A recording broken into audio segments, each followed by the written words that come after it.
Bonjour à toutes et à tous, j'espère que vous allez bien. Aujourd'hui, on se retrouve pour les pronostics des matchs de cette Coupe du Monde 2023 qui auront lieu donc ce samedi avec la Suède contre l'Italie, la France contre le Brésil et le Panama contre la Jamaïque. Donc on est parti tout de suite. Donc la Suède contre l'Italie, les deux équipes qui ont gagné leur premier match 1-0 pour les Italiennes contre l'Argentine, là où ça faisait 0-0 à la mi-temps et puis un but en fin de match. Du côté de la Suède, ça faisait également 0-0 à la mi-temps contre l'Afrique du Sud. Le but vainqueur a été inscrit à la 90e. On le sait que si l'une des deux équipes gagne ce match, on aura de nouveau les qualifiés, enfin en tout cas une équipe qualifiée pour les huitièmes. Alors ces deux équipes se sont déjà affrontées et clairement il y a une grosse domination tout de même de la Suède, même si voilà on a des matchs quand même qui datent de 89, etc. Mais on est sur 7 victoires de la Suède, 2 nuls mais qui se sont finis par victoire de la Suède, soit après prolongation, soit après tir au but, et pour finir 2 victoires des Italiennes. Ici, clairement, je pense qu'il y a quand même un petit avantage pour les Suédoises. Donc, je vais partir sur la victoire des Suédoises. Et je vais également partir sur un autre pronostic. Voilà, les deux équipes ont gagné leur match, clairement, leur premier match en fin de match, en inscrivant un but en donc fin de match. Et je me suis un petit peu renseignée. J'ai constaté que du côté de la Suède, tout comme du côté de l'Italie, il y avait quand même pas mal de buts qui étaient inscrits entre la 75e et la fin du match. Donc je vais vous proposer ce pronostic-là, c'est coté à 2,05. On le propose très rarement, même si vous avez regardé mes vidéos, si vous êtes abonné depuis un petit moment, lors des championnats, je vous les propose de temps en temps, histoire de changer un petit peu de pronostic. On continue, on va passer à Panama contre la Jamaïque. On va donc garder la France et le Brésil pour la fin, je pense que vous pouvez comprendre. Donc il n'y a pas forcément grand-chose à dire entre ces deux équipes. Les Panaméennes qui ont perdu contre le Brésil sur un score de 4-0. Elles avaient affronté le Japon, elles avaient perdu 5-0.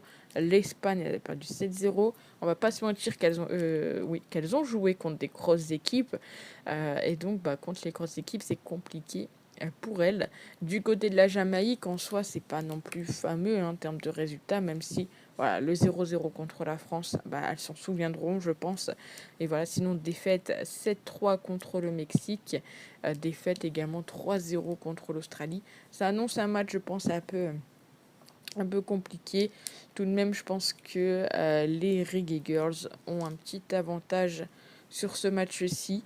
Donc pourquoi pas les tenter vainqueurs, et je pense qu'on peut partir sur le fait qu'il n'y aura pas forcément beaucoup de buts. Alors je voulais regarder un petit pronostic, mais honnêtement je pense que voilà, la Jamaïque gagne de un but exactement. Personnellement, de mon côté, je vois bien soit un 2-1 pour la Jamaïque, soit un 1-0, mais en tout cas, je ne les vois pas gagner avec beaucoup d'écart. Donc je pars là-dessus.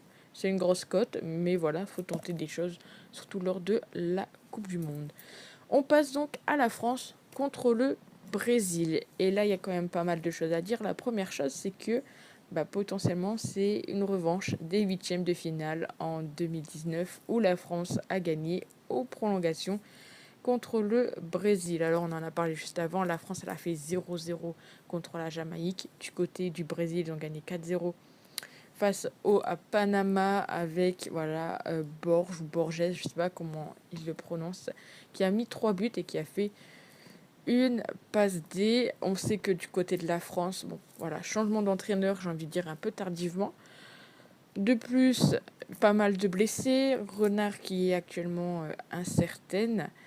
Et le problème de cette Coupe du Monde, c'est que si la France ne gagne pas, elle ne pourra pas être meilleure troisième, étant donné qu'on est passé à 32 équipes et que donc, il n'y a plus de meilleure troisième. Euh, Elles sont quand même sur leur deuxième match en Coupe du Monde. C'est quand même plutôt intéressant pour la France. C'est 3 victoires, une seule défaite. Alors j'espère qu'il n'y aura pas Une deuxième défaite contre le Brésil, même si clairement on a quand même un impact psychologique face au Brésil. 5 nuls, 6 victoires pour les Françaises contre le Brésil. Le Brésil qui, si je ne dis pas de bêtises, n'ont jamais gagné contre les Françaises. Donc pour moi, ça me semble quand même intéressant. D'ailleurs, n'hésitez pas à me dire, est-ce que vous pensez que la France va faire une meilleure performance? Alors, j'ai regardé le match, mais entre la cuisson du barbecue. Et du coup, j'ai vu des choses. C'est vrai que elles se sont vraiment mis en route, je pense, après l'heure de jeu. Et elle aurait peut-être dû mettre déjà cette intensité-là dès le début du match. Et je pense que ça aurait fait une victoire. J'ai l'impression que voilà, le début du match, elle faisait un petit peu n'importe quoi. Il y avait quand même pas mal de gâchis, pas mal de passes loupées, pas mal de contrôles ratés également. Je pense que la première mi-temps et la première heure de France-Jamaïque, faut juste la garder pour les Jamaïcaines parce que pour les Françaises, c'était clairement catastrophique. N'hésitez pas également à me dire ce que vous en pensez. Il y a également eu un 2 nul dans le temps réglementaire entre les deux équipes. Je ne vous l'ai pas dit, mais je vous le dis. Donc la France, elle n'est pas favorite, c'est le Brésil. Après leur victoire 4-0 contre Panama, c'est logique. Après, je pense que la France a quand même un meilleur niveau que les Panaméennes, même si bien évidemment nous les respectons. On va donc partir sur les petits pronostics. Je pense qu'il y a des petits pronostics qui peuvent être intéressants en essayant bien évidemment de ne pas non plus trop faire parler le cœur. Mais comme on peut constater que entre les deux équipes, c'est plutôt une tendance sur la France, j'ai envie de tenter c'est un petit combo tout simplement. Donc avec France ou nul, et je vais sécuriser, même si je vois pas plus de 5, je vais partir sur le moins de 3,5, c'est coté tout de même à 1,79. Après, je pense pas que si la France perd, elle perdra de plus d'un but d'écart. Mais je pense que la cote, elle va pas être intéressante. Ouais, 1,12, donc on va oublier ça.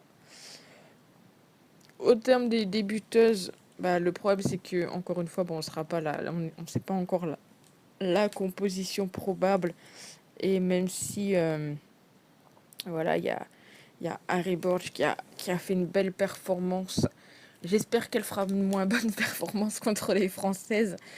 Le Sommer qu'on n'a pas forcément vu, à la fin, voilà.